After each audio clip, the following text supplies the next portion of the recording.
Hey, everybody, I'm John Granado. That's Lance Zerline. You can hear us mornings on ESPN 97.5 and 92.5. Hit subscribe if you haven't yet so you get all of our content here at SportsMap HOU. Lance, Astros call-ups, Jainer Diaz and Hunter Brown. They're going to come up, okay? I really like the Jainer Diaz. Of course, I've been calling for Hunter Brown too. He needs to be up here. He needs to be throwing. You need to use him, and you don't have to, start his clock. But Jainer Diaz is a guy who's going to be up here, which means that you're going to be able to use Christian Vazquez more in roles that he should be in, pinch hitting or as a DH. So you got another backup catcher just in case anything happens to Maldonado. Yeah, I mean, it's so important. Having that third catcher, Jason Castro out, but having that third catcher for the Astros with the call-ups, this is a perfect scenario. Diaz has been red hot for the Space Cowboys, just hit with tremendous power, while Corey Lee is the guy that we all talked about headed into the season as one of the top prospects in the Astros minor league system. It's been Diaz that's been the guy who has really hit with eye-opening pop and just consistency. So having Diaz up there does help with Christian Vazquez getting more at-bats now. No matter how you use him, whether it's starting as a DH, as a pinch hitter, we're going to see him get more at-bats because you have that backup as the emergency catcher with Diaz. Now, the other interesting thing is going to be how are you going to use Hunter Brown? I think you have to use him out of the bullpen. You'll probably use him sparingly. You could give him a start late in the season, of course, to see how he pitches. But because the Space Cowboys were using him in relief roles to give the Astros a simulation or a game look at how he might handle certain scenarios, he might be more ready for this. You mentioned, John, on the show today, he's got an ERA that upon first glance you say, man, 2.55, that's a good ERA. No, for that division, that's a great ERA. Yeah, that league they just bomb.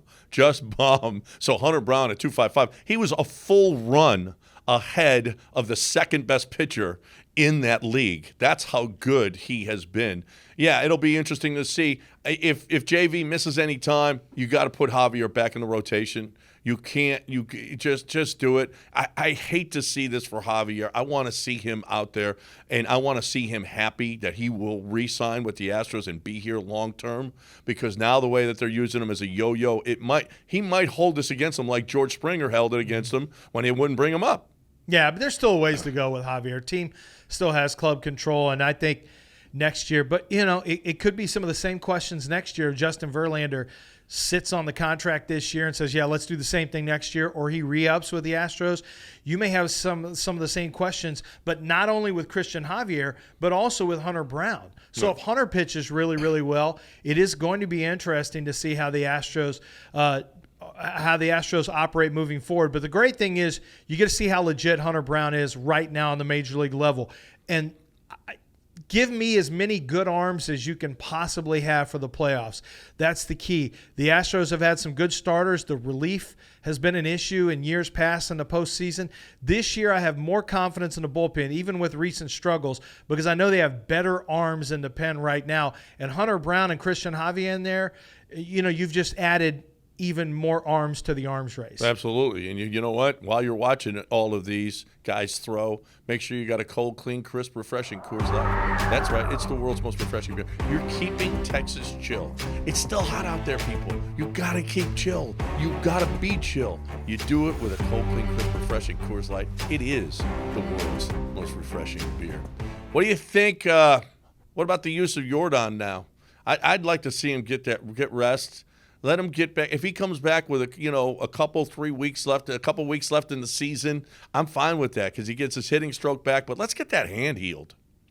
Yeah, I'm with you. If it can be healed with rest and not surgery, then rest him. And I think you need to rest him anyway because mentally he's not where he needs to be at the plate. He's chasing pitches he doesn't usually chase. He doesn't have the same plate discipline and plate recognition right now as a hitter. We know his power has gone completely. It's been completely shelved. 4 extra base hits over his last 112-ish at-bats. That's not good. He hasn't had a home run in over 80 at-bats. He's had one, I should say, in the last 80 or so. It's time to let him have a mental rest and a physical rest. And here's hoping that physically that left hand, it's not the right hand he had an issue with before the All-Star break when he got hurt. It's the left hand. Let's hope that that left hand with some time off can come back. If he needs to sit out 2 weeks, sit out 2 weeks. I mean, you got your eyes on the biggest prize, and having Jordan ready to roll and fully healthy is the most important thing right now for the Astros. Absolutely. Any optimism for Jake Myers going forward? Not a lot for me. You've got, I guess you can never say never, because there was a time I thought Chas McCormick was dead to rights this year, and Jake was really hitting the ball early on, but now Jake is not doing well, maybe having an issue again with the shoulder, did not throw the ball very well the other day, and from a hitting standpoint, we're talking about a guy punching out at an extraordinary rate. So you really get worried that Major League Baseball pitchers have a book on him now, and they know exactly how to pitch him. And now it's probably a combination of their pitching to his weaknesses, and mentally he's just not where he needs to be from a confidence standpoint.